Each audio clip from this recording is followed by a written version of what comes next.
Olá pessoal, para quem não me conhece, eu me chamo Wanderson Laurentino e eu queria hoje bater um papo com vocês sobre a polêmica em torno do livro Por uma Vida Melhor, que já foi distribuído em mais de 4.000 escolas públicas aqui do nosso país para a educação de jovens adultos.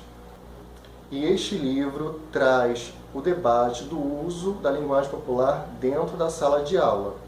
Os defensores da obra acreditam que os alunos que vêm de camadas mais populares da sociedade se sentirão mais aceitos e mais incluídos dentro da sala de aula se eles puderem se reconhecer dentro do material didático que está sendo trabalhado. E que isso traria resultados melhores para esses alunos.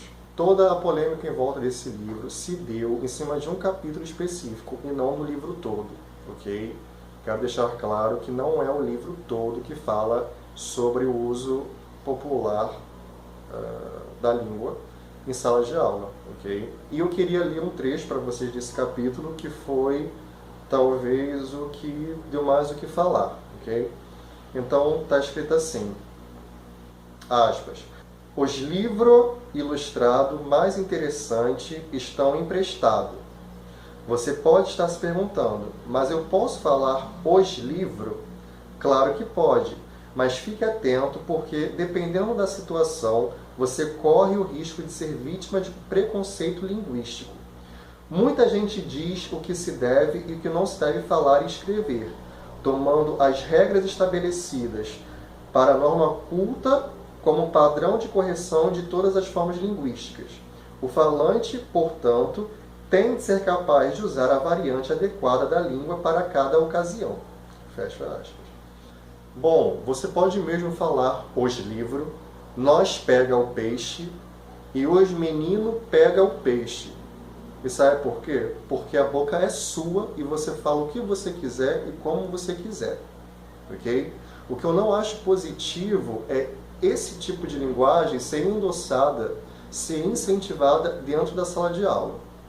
É consenso entre os críticos e entre os defensores dessa obra que é a norma culta da língua que deve ser ensinada dentro das salas de aula. Okay? Até porque, como dizem os defensores, ninguém vai ensinar o que já se sabe, ninguém vai ensinar o que já é sabido, que é a linguagem popular, que nos é incorporada dentro de casa, no nosso círculo de amizades, enfim. Ninguém vai ensinar isso. Mas incentivar isso num ambiente em que, teoricamente, é consenso ensinar a norma culta, para mim não faz sentido. A forma como se fala interfere ou é refletida na escrita. Você tem amigos no Facebook, você conhece eles pessoalmente e você vê o que ele escreve lá. E várias vezes, com várias pessoas, você vê que ele escreve exatamente como ele fala. Eu fico me lembrando de quando eu estava, sei lá, no ensino médio, quando eu já tinha estudado morfologia, sintaxe, eu me pegava analisando sintaticamente o que eu dizia. Dizia determinada oração e me perguntava, que complemento esse verbo pede? Qual a transitividade desse verbo? Esse verbo pede objeto direto, objeto indireto, ou pede os dois? Então, enfim, eu só quero que perceba como você falando, você exercita a norma culta analisando as próprias coisas que você diz. Então, uma vez que você aprendeu algumas regras, você, às vezes sem perceber, você incorpora e analisa as coisas que você fala. E, consequentemente, óbvio que você escreve. Uma coisa é a pessoa ter aprendido o mínimo de língua portuguesa, o mínimo da regra culta, e depois que ela domina, enfim, ainda que parcialmente, já que ninguém sabe tudo de língua portuguesa, ela opta, dada a ocasião, dado o momento, o que é melhor, a maneira melhor de ela se expressar. Ela quer usar de uma linguagem mais popular, usa, quer usar gíria, usa, quer, enfim, fala do jeito que ela quiser, da maneira como couber. Mas ela sabe que se for escrever, ela não vai escrever do mesmo jeito como ela está falando. O que para uma pessoa que não tem essa estrutura de língua portuguesa formada dentro de si, não vai ter esse discernimento. Então, provavelmente ela vai repetir muito dos erros falados também na escrita. Esse vídeo mesmo que eu estou fazendo, com certeza está cheio de erros. Quando eu for editar esse vídeo, eu vou ver que eu falei um monte de coisa errada. E eu tenho consciência disso.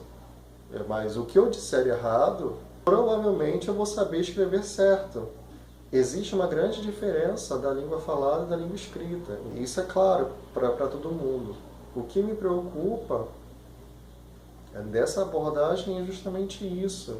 Incentivar a permanência do uso da linguagem popular entre os alunos dentro da sala de aula. Para quê? Para quê? Eu não vejo benefício algum nisso, para se sentir mais aceito, para se sentir mais inteirado. Não vejo como isso pode refletir positivamente em resultado nenhum. A língua portuguesa é extremamente vasta, existe realmente muitas variantes. Cada região fala de uma maneira, cada cidade tem, enfim, um jeito de falar, tem um sotaque, enfim, são muitas variantes e eu sei disso. E eu acho legal até se estudar sobre isso e tal, mas, cara, dentro de sala de aula é norma culta. Não é que você dentro de sala de aula tem que falar completamente formal, evitando o pronome átomo para começar uma oração, porque não pode. Não é que eu quero enrijecer o negócio, mas o que vai ser aprendido e incentivado dentro da sala de aula, numa aula de língua portuguesa, é a norma culta da língua. Enfim. Alguns críticos chegam a dizer que essa abordagem chega a ser criminosa. Sabia? Chega a ser criminosa porque realmente, se como alguns dos linguistas que dizem que esse tiro pode ser da culatra, afastando as camadas populares ainda mais da norma culta, né? Aprisionando eles dentro... O objetivo do livro não é esse, né? O que os defensores dizem, mas pode ainda enclausurar eles ainda mais naquele círculo deles, da linguagem popular, e a elite é a mesma coisa, se isolando na norma culta da língua. Se isso acontecer, cara, você está tirando o futuro de um pobre. Você está amarrando as mãos dele para ele sair daquela situação dele e ascender socialmente. Os defensores batem muito nessa tecla do preconceito linguístico e que os alunos talvez se sintam deslocados dentro da sala de aula, nessa introdução da norma culta. Eu acho que isso cabe muito mais à didática do professor, em conseguir criar um ambiente que o aluno consiga se sentir à vontade de perguntar, de tirar suas dúvidas da melhor maneira como ele puder falar, da maneira como ele se sentir mais à vontade de perguntar ou de se expressar. E outra coisa é você dizer assim, olha, pode falar assim que está correto. Beleza? Eu não quero nem entrar nesse mérito do que é correto, do que é certo, do que é errado, do que é adequado, do que é inadequado. A língua portuguesa não é fácil, não é uma língua fácil. Eu acho que todos nós sabemos disso. Então, os alunos já chegam na escola com uma forma de se expressar formada, passa a maior parte do tempo com sua família, com seus amigos, e vai usar aquela linguagem popular. Então, aquela hora, aquelas 2 horas que ele vai ficar dentro de uma sala de aula para estudar a língua portuguesa, ele tem que exercitar tanto verbalmente como na escrita a norma culta. É isso que vai ser cobrado dele nos exames, é isso que vai ser cobrado dele no vestibular. Então, eu acho tudo isso uma discussão tão boba, tão improdutiva na questão da aprendizagem do aluno, que eu sinceramente não entendo. Insistirem em preconceito linguístico, pode parecer chato, mas não é difícil você enxergar que, se não é, pelo menos parece, que existe uma doutrina política por trás de qualquer livro adotado pelo MEC. Eu não vou botar qualquer porque eu não conheço todos os livros, mas não é difícil eu me deparar com algum livro que é adotado pelo MEC, que de maneira, ainda que seja sutil, você veja aquela insistência em dividir classes, em dividir grupos. É a minha opinião e eu tenho o direito de falar. Porque, ao que parece, pelo que eu tenho percebido, se você falar que é contra esse método, essa abordagem que esse livro defende, você não pode, você não tem gabarito para falar sobre aquilo, porque você não estuda linguística, ou porque linguistas aprovam e eu não aprovo, então dane-se a sua opinião. Não é bem assim. A própria Academia Brasileira de Letras deixou uma nota de estranheza a esses métodos.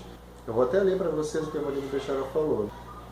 O imortal da Academia Brasileira de Letras e gramático Evanildo Bechara, autor da moderna gramática portuguesa, afirmou na semana passada que o aluno não vai para a escola para viver na mesmice e continuar falando a língua familiar, a língua do contexto doméstico, mas para se ascender à posição melhor.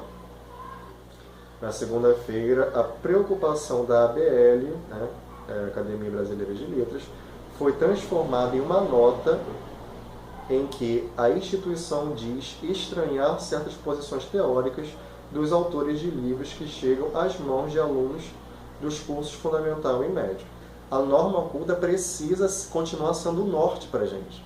Então é isso. Se vocês gostaram do vídeo, deem o like de vocês, se inscrevam no canal. E o mais importante, deixem o comentário de vocês aqui embaixo. Quero saber o que vocês acham sobre isso. Se vocês já pesquisaram sobre isso, enfim. Quero saber de vocês também o que vocês acham. Beleza? Fiquem todos com Deus. Até uma próxima oportunidade. Valeu?